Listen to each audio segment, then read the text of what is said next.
حميدا ومصليا أما بعد فأعوذ بالله من الشيطان الرجيم بسم الله الرحمن الرحيم ما كان محمد أبا أحد من رجالكم ولكن رسول الله وخاتم النبيين صدق الله العظيم. معزز سامعین کرام، ارباب فکر و دانش، میں آپ جیسے اصحاب علم کے سامنے بلا تبدیل و تاخیر موضوع سے متعلق چند معروضات پیش کرنے کی جسارت کر رہا ہوں.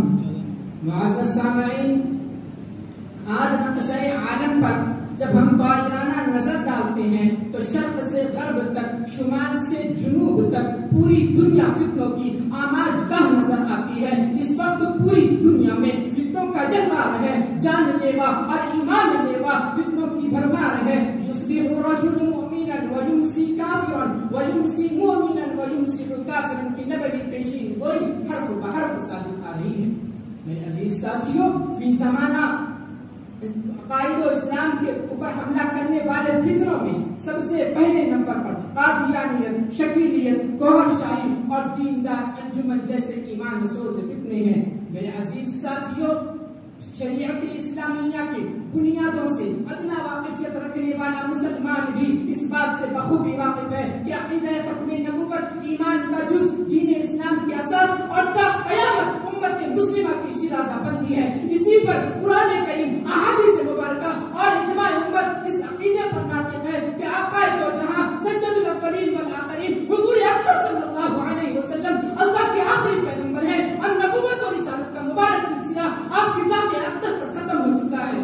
ارشاد ربانی، ما كان محمد ابا احد من رجالكم ولكن رسول الله وخاتم النبيين.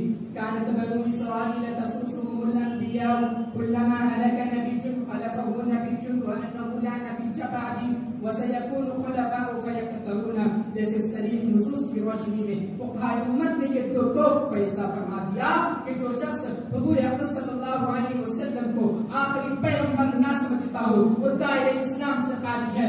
ارے یہ تو عقائد ہے، عقائد ختم نبوت کے لیے دلائل کی بھی ضرورت نہیں. ہم تحفظ ختم نبوت والے کہتے ہیں، ہمارا عقیدہ ہے کہ عقیدہ ختم نبوت کو ماننے کے لیے ہمیں دلائل کی ضرورت نہیں. جس طرح خدا کی وحدانیت ہے اسی طریقے سے مصطفیٰ کی مصطفیٰ قابل قدر حضور اقدس صلی اللہ علیہ وسلم نے جن جھوٹے مدعیان نبوت کے بارے میں پیشین گوئی فرمائی تھی، ان میں ایک بڑا جھوٹا مسلمہ پنجاب حکومت برطانیہ کا پروردہ جو آج سے پونے 200 سال پہلے سن 1839 یا 1840 عیسوی میں قصبہ قادیان ضلع گرداسپور میں پیدا ہوا.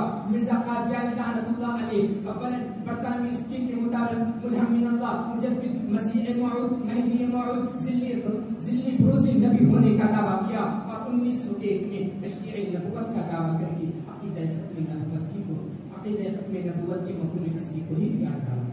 میرے عزیز ساتھیوں، اسی قادیانی فتنے سے ہم آہم ایک نیا فتنہ دیندار انجمن کے نام سے موسوم ہے، جس کے پیروکار غیر مسلموں میں تبلیغ کرتے پھرتے نظر آتے ہیں. میرے عزیز ساتھیوں، اس شخص کو مرزا قادیانی کے لٹریچر سے استفادہ اور اس کے بیدین خلیفہ مرزا بشیر الدین سے بیعت کا موقع ملا اور محمود علی لاہوری قادیان سے تلفظ حاصل ہوا، جس سے اس کے گمراہی کا بخوبی اندازہ لگایا جا سکتا ہے. میرے شہدادیان اسلام کے شجرہ تجربہ کے لیے ایک زہریلا کیڑا فتنہ گوہر شاہی بھی ہے. فتنہ گوہریہ جو خطہ میں دین کا گروہ نہیں بلکہ ایمان کے رہزنوں کا دستہ ہے، جو عشق و ایمان کے متاع عزیز پر جب خون مارنے اٹھا ہے. میرے عزیز ساتھیوں، اسی طریقے سے شکیل بن حنیف کا فتنہ ہے جو اپنے آپ کو مہدی موعود ظاہر کرتا ہے اور نزول عیسیٰ، ظہور مہدی، خروج دجال سے متعلق صحیح احادیث کو تعبیر کر اپنی منمانی تعبیر کرتا ہے. میرے عزیز ساتھیوں، ان احادیث ذخیرہ کا مطالعہ کر کے ہم صحیح عیسیٰ علیہ السلام اور مہدی علیہ السلام کا اندازہ لگا سکتے ہیں.